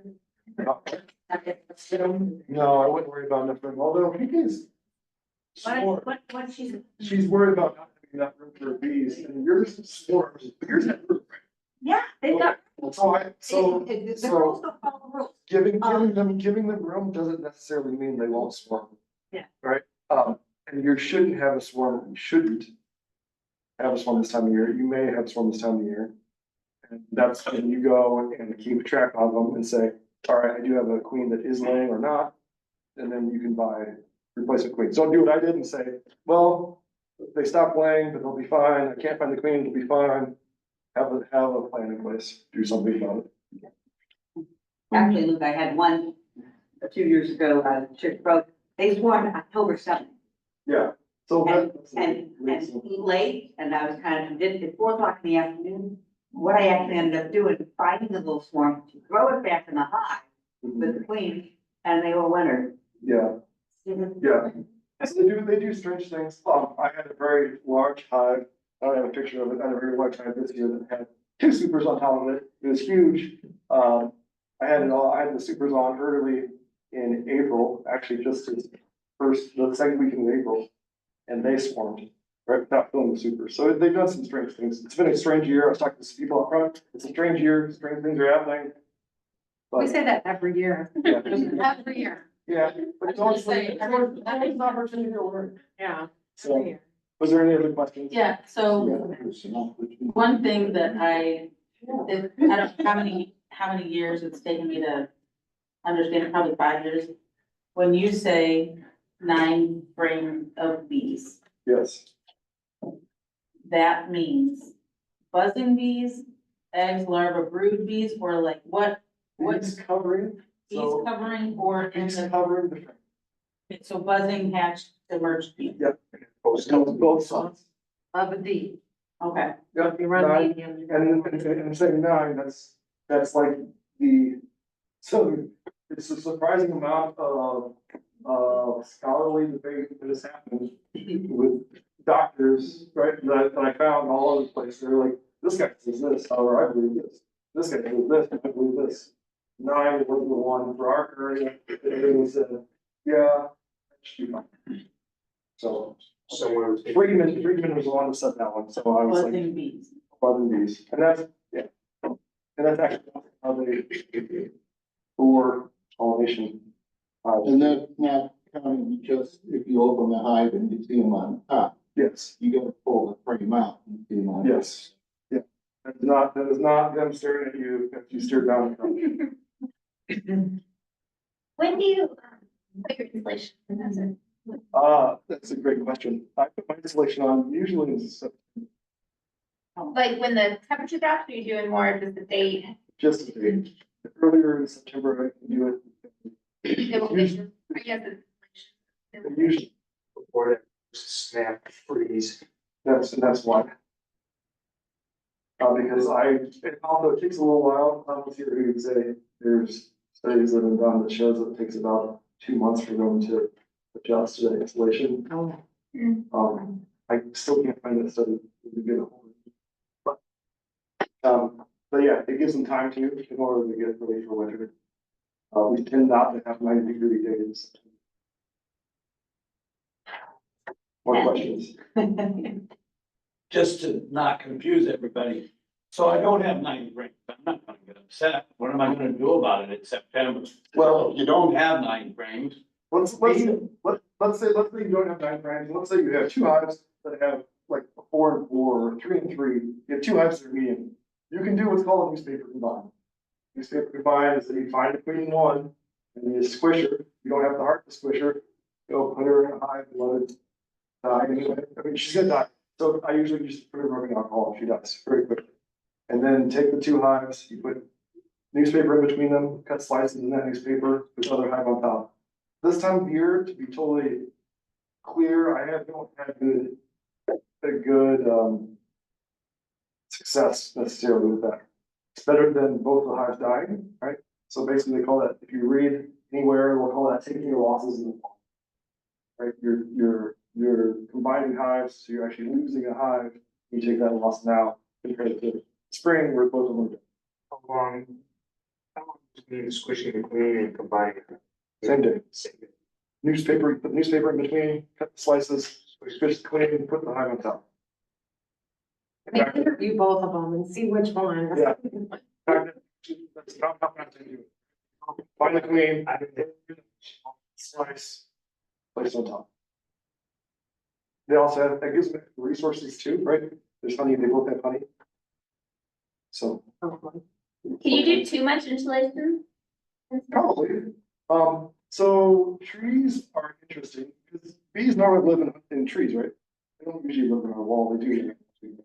But they usually live in a tree. Tree has some really interesting attributes. It has an R value of roughly 10. It's big enough in order to have a hive inside. It also has a giant heat sink, right? Think of all the wood that's involved in a tree and it's got all the roots underground. So it does things that we can't possibly do. And it has a heat sink to protect them in winter. The bees have used that, or the tree didn't actually try to make it so they could protect the bees. So, so yeah, the too much insulation. I'd much rather be able to find a way to have a giant heat sink for them to use through winter.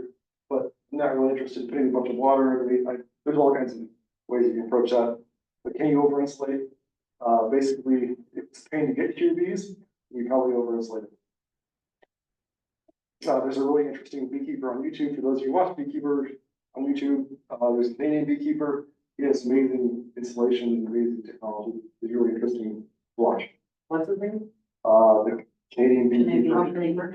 Yeah, that's his channel. Etienne Tardif.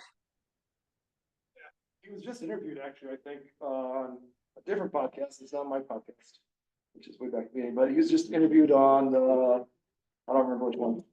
But it's pretty interesting to hear him speak. The last name Carter? Val, what's his name again? I'll drop it in the chat. Etienne Tardif. It's very, very French. When it comes up here. Any other questions? Yeah. Right now, first year beekeepers. Yep. We got 2 brood boxes. Okay. We got 2 supers. Sitting on top. The queen excluder. Yep. Talk. Keep something I treated for mites. Forming pro. Okay. So now, With 2 supers on top, currently still? Okay. yeah, I didn't have good success with that. Just let me know. You should take in my account just to see if you did. so how many? I had a guy that commercially raised bees. And you said you shouldn't have more than 2 brood boxes because they can't heat that space. What's your feelings on that? I would tend to agree with you. They tend to have, they can build at the top. We add things to the top because of our light strip hives, so we're giving them extra space. If there's a reason for you to have your 2 supers up there, are they full of honey? No. Is there anything in them at all? Don't know, haven't been in for a couple. Okay, check to see if there's anything in them. Usually, if you've harvested the honey and then you put it back on wet, they'll usually take all that back down. They'll move it out and will stop working that area. If you stop working that area, by all means, take it away from them. Limit their area. The other thing I've noticed, a few years ago, I left mostly empty supers up on top in the winter. And the bees won't cross an empty barrier to get to the emergency feed. So you want above the brood nest, you want all honey, or you take that box off and just give them. You know, your I agree with that too. So if they're white, needs to now have one solid. Honey, you would leave it on top.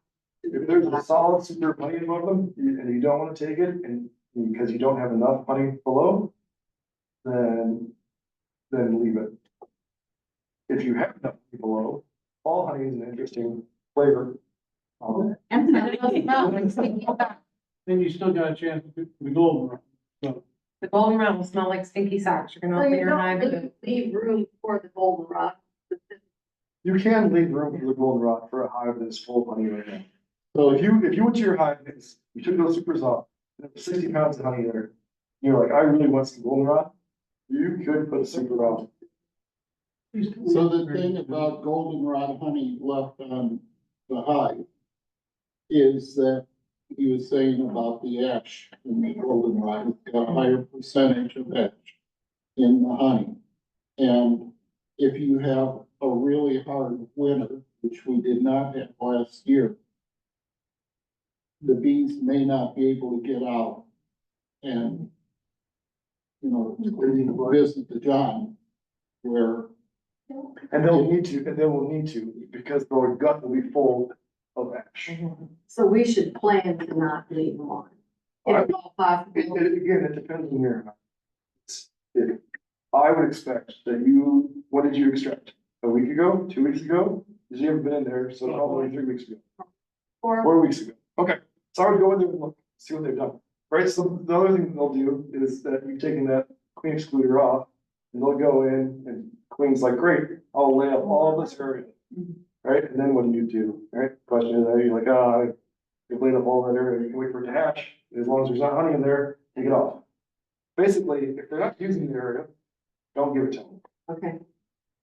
You can also continue to feed sugar syrup up until the temperature doesn't get above 50, is it? 50, yes. What ends up happening is, especially if your outside temperature is 50, they'll get chilled. And then they go back into that chill. We talked about that chill before, chill coma. That'll happen to them. So don't feed that below 50. If those supers are full of bees, the reason I asked this, the last few days have been bearding Sure. late in the day. Yeah, it's hot. So if I eliminate those two supers, where are they gonna go? Same place they are right now, in the front of your eyes. They're gonna be your. Weekend, so you Yeah. can wait for this Yeah, weekend. Friday should be back. Everybody's hanging on the front porch. Yeah, everyone's hanging out front. They're putting the air conditioning through. It smells good. Any tips on storing your unused frames? So you don't. Yeah. So, yeah, so there are all kinds of ways to do it. I have tried putting the frames, inside plastic totes. That can work as long as they're super dry, otherwise they will mold, and then you'll have moldy frames, and that's a pain in the butt to deal with.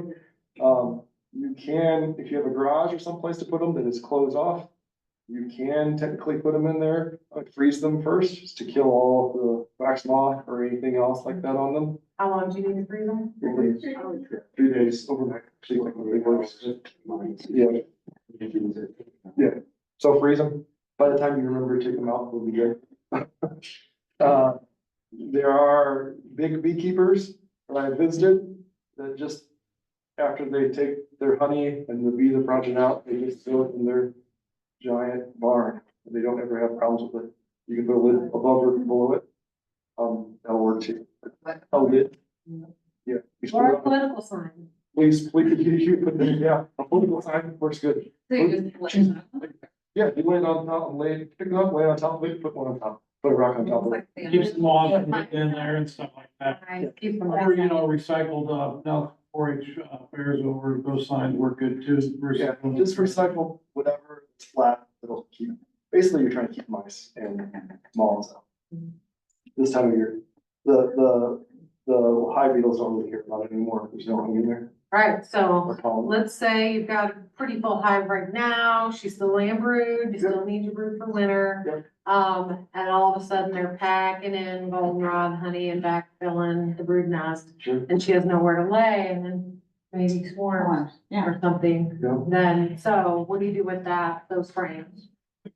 You can always remove a frame or two to give her space if you have extra frames. You can extract the extra ones or move them out the edge, just see how your whole hive is doing. It takes a minute to look at it and go, all right, this is what my frames are doing. This is where like above and below, because you're not gonna have this weather. So you might wait till Friday, it could be happier. But you look, figure out where your honey is, figure out where your hive body, your broods is. It should be a little circle, and it's slowly getting smaller through winter in the middle of that hive. Usually where the hive body is, sometimes it's off the left or right, usually in spring, but they usually correct it by this time of year. It's almost always right in the middle. So, figure out where that is. Room in there. And again, we don't have queen cells before they swarm. So I'm sure that PK's all for queen cells and all for their hives.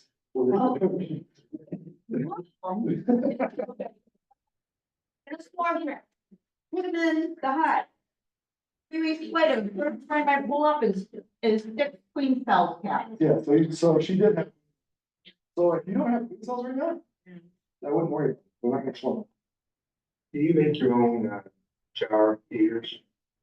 Are you talking about inside the hive jar feeders? Yeah. I make my own jar feeders for queens that are.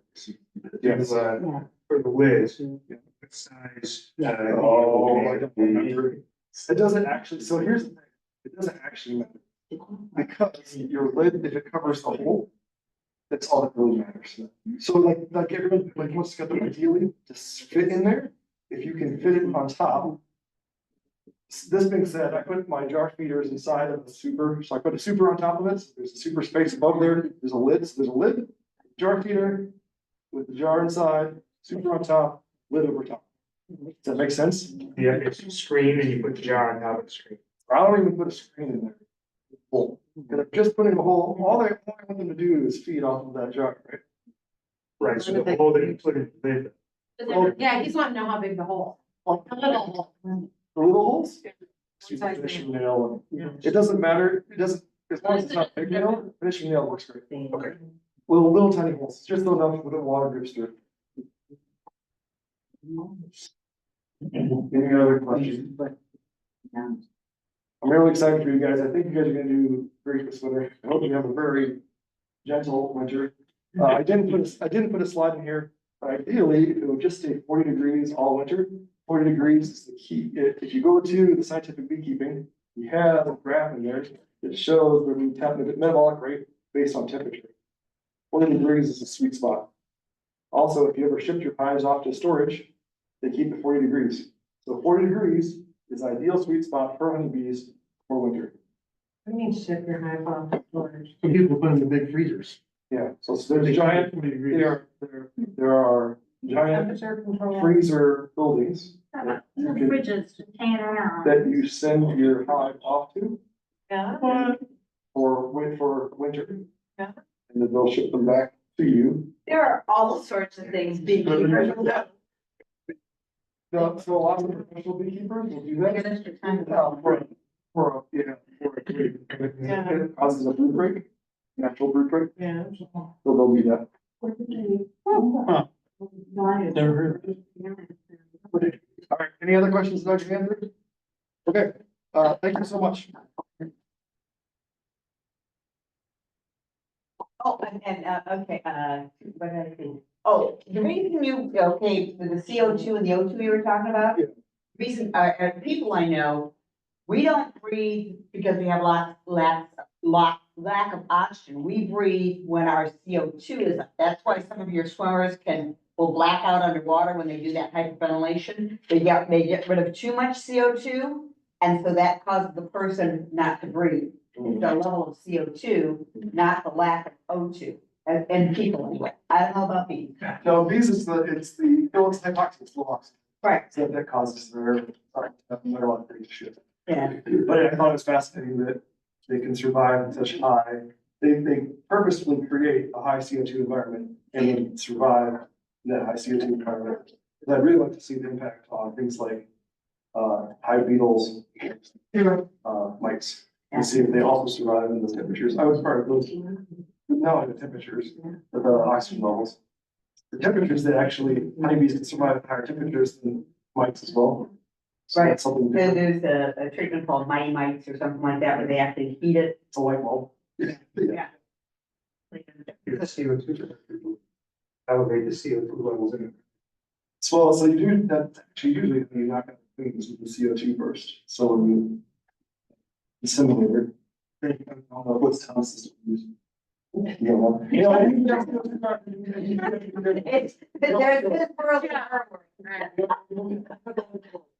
So you use CO2, so you knock her out with that simulator, and then wait for it to come back. And again, there is no one way of keeping bees. As you hear, it's kind of, and it depends. And you'll hear me, it's kind of, as he said very early on, ask the why. Just don't say, so-and-so told me to. Why? I get in trouble a lot, because I go, why? And teachers would get mad because I go, why? And so really try to think it through. Okay, I see this. Why are they doing that? What might be precipitating that behavior? And again, what I do on a hive depends on what I see in that hive. So you get some hot hives, you get some calm hives, and so I see one, see the queen cells, but it's been kind of, one time a year I might do one thing, another time a year I might do something else. How big that hive is, there's a big controversy is how small you make those hives. I personally, it depends on how many bees are in the hive. If I've got this many bees in the hive, I leave it fairly large. if I got this many bees in a hive, I make it small. That's just, my thinking. If I have too small of a hive, I take my losses down. Right. And I can do it fine. Right, because as I pointed out, right, the size of the hive tends to matter. One that at least a medium sized hive, it's easier for them to keep that group. So not spending all the time trying to burn through resources. to keep the hive. Right, this awful size grouping of bees will not make it through. This is not gonna do it. So, Yeah. yeah. Yeah, but I keep my hives fairly large. And I typically have that 75 to 80%. The smallest hive that I've gotten through winter was a 6 brand. And that was awful. I've tried many versions of 6 brand news. Everyone knows what 6 brand news are? You want to use your 5 frame. The polystyrene are all things. So 5 brand new, 6 brand new. So the smallest I've ever gotten was 6 brand new. It was after a lot of trial. It wasn't working. 12 frames. It's 2 6 frames stacked on top of each other are pretty easy to get through with. So that will get through with. 6 frames, they die in March. Even if you feed them, they die in March. They still. So again, winter time is always tricky. Like, I know when you talk about that, it's nice. I had a day, I know that was 72 in the morning and it dropped to like 18 at night. The bees did, they kind of were up around, hey, it's springtime, but then when that hive did die, when I looked, there was like lots of little clusters. Yeah, they can't recluster, or they get separated in the hive, they don't get to organize well. Yeah. And Sometimes then they're that very springtime, like you said, is important because a lot of people think, well, I got them over the winter and now it's February, March. You still need to be checking on them and feed them because a lot of people have them starved to death in March before there's any nectar or pollen. Most of my losses are in March. Yeah. Yeah, and I'll agree with him, yeah, because you do, you think, oh, yeah, I made it through winter. We had that happen, that year that we had the snowstorm at the end of March.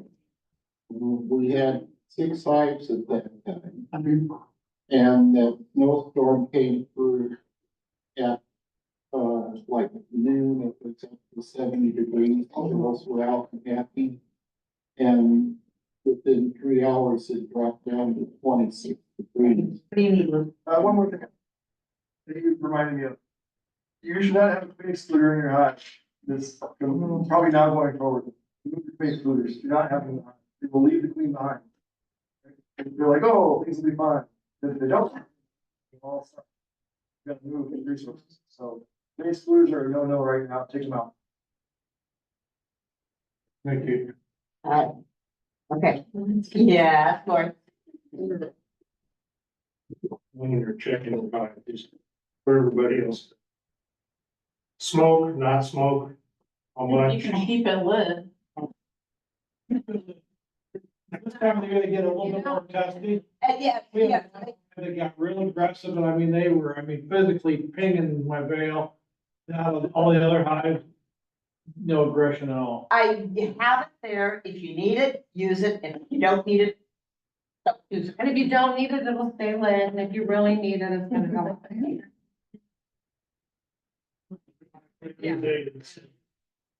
Reason a lot of them get very angry is because.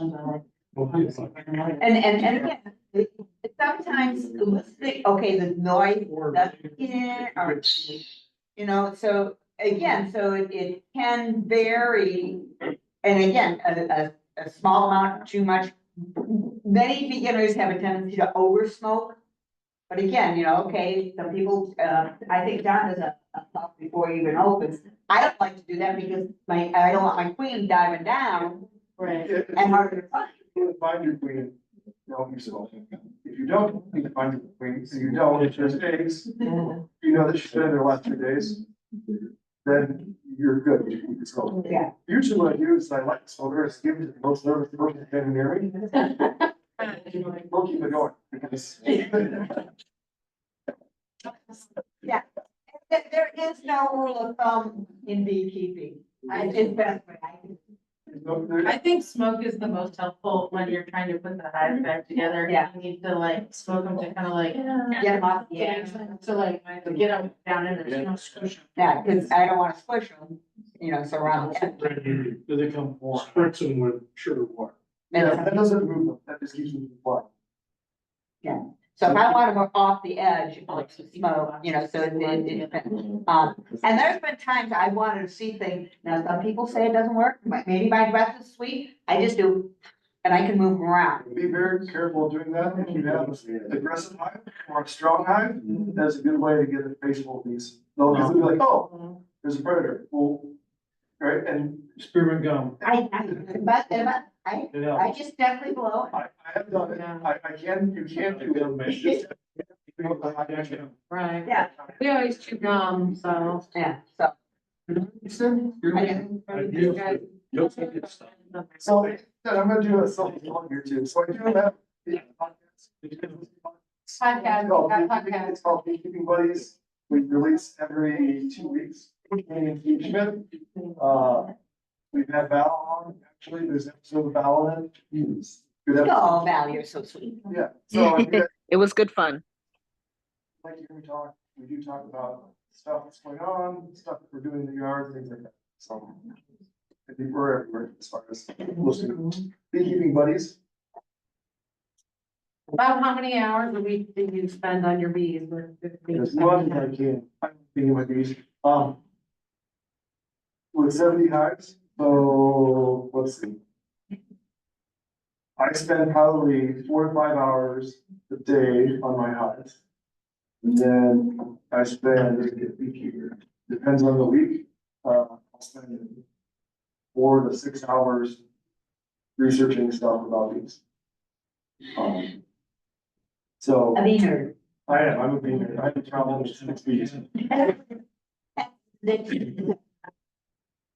So yeah, I usually get through a hive, I'm sitting by myself, and I can determine hive health in 5 minutes. What branches are we at? And then if there's a problem. Yeah, and again, that's important, and that's gonna take experience more than anything. Yeah. 2 years. 2 years I've been doing a lot of hives, I'm looking at a lot of hives. Yeah, and you can open it, just even the sound of the hives can tell you, oh, I need to go deeper, or, Yeah, for the smell. yeah, the smell, sound, Yeah. Those projects, you can. yeah. Because I had, you talk about listening in the winter time, I had hives, not that, nothing, oh, you're dead, start pulling it apart. Twice I did it to me, and they were 2 frames down, 2 supers down. But they were very, very quiet. Yep. I would like to thank you for coming here.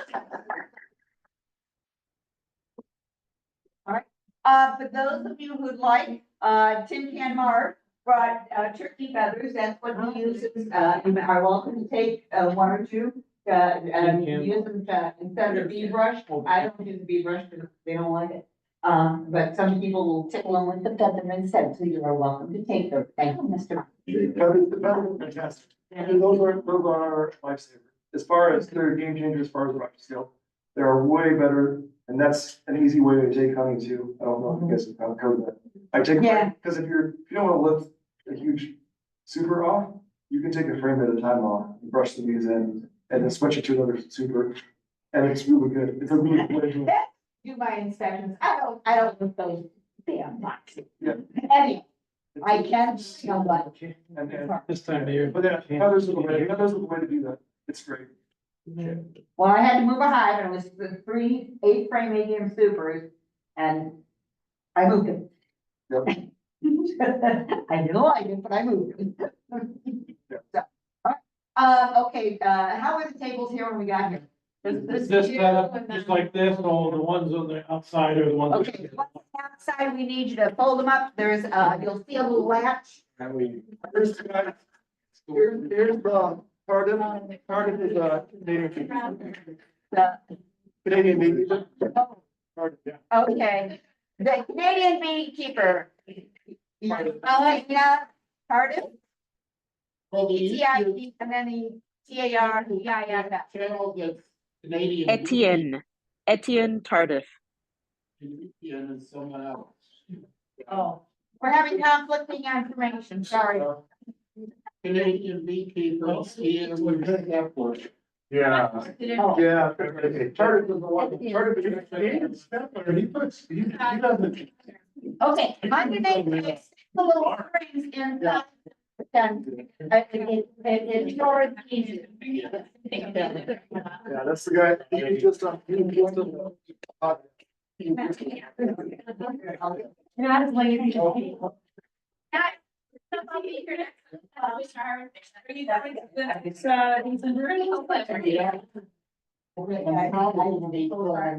No, we'll have one.